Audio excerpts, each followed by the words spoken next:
What if crime doesn't start with malice? What if it starts with silence? It's a pretty radical idea, and it's at the heart of what we're digging into today from Dr. Siegfried Castell-Britton's amazing book, Dangerous Minds. We're going to focus on a single chapter, The Child Who Learned the Crime, because it asks a question that changes everything. Where does crime really come from? And this quote right here, this is it. This is the key. Dr. Britton writes, "Behind every dangerous mind lies the child who was never heard." Let that sink in for a second. This whole idea isn't about making excuses for crime, not at all. It's about having the courage to look at where it actually begins. Now, to get us to really understand this, Dr. Britton doesn't just throw theories at us. He tells us a story. He introduces us to a young boy from Medellin named Mateo, and Mateo's life is a total puzzle. He forces you to question everything you thought you knew about where innocence ends and crime begins. So let's meet this kid, Mateo. He's only 12, but you'd swear he's living the life of a 40-year-old. He's the one waking up his 5 younger brothers and sisters every single morning. He's the one who hits the streets after school, selling candy just to put food on the table. In class, he's the model student, quiet, polite, responsible. But Dr. Britton shows us what's underneath all that. He says his pain does not make noise. It hides beneath obedience. He is, quite literally, a child who is unheard.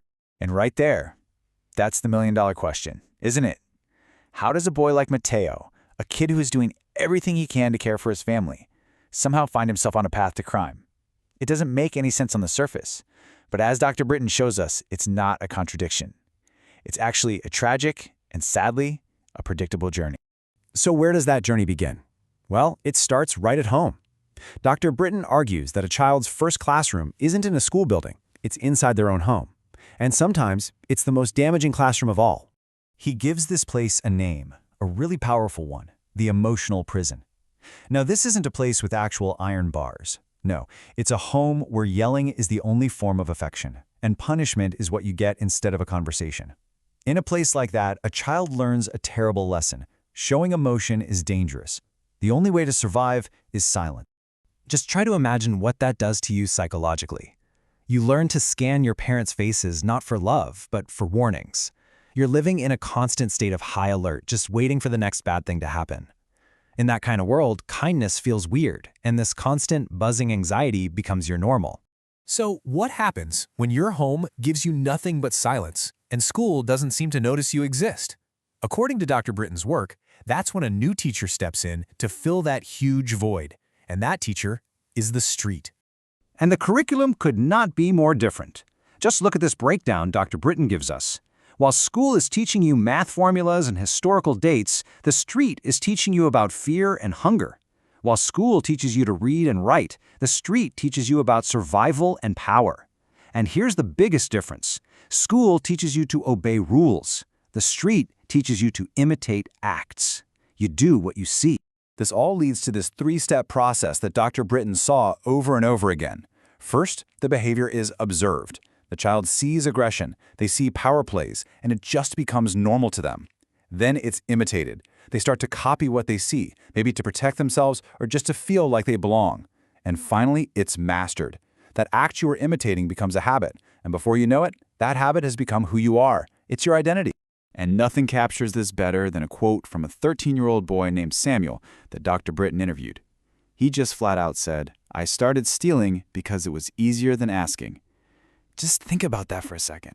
For him, asking for help felt like humiliation. It made him feel weak. But stealing? That made him feel powerful. It became a workaround for vulnerability.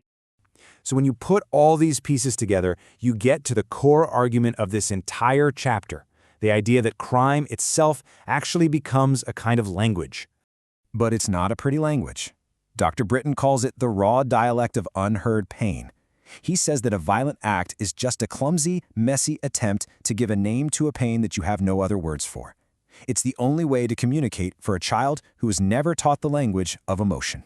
And this quote from a 17-year-old detainee just hits so hard. He told Dr. Britton, "When you feel invisible, anything you do to be seen seems right." You see, the crime wasn't really about the thing they stole or the person they hurt. It was about existence. It was their desperate, broken way of screaming to the world, "I am here, see me." So, after all of this, where do we go from here?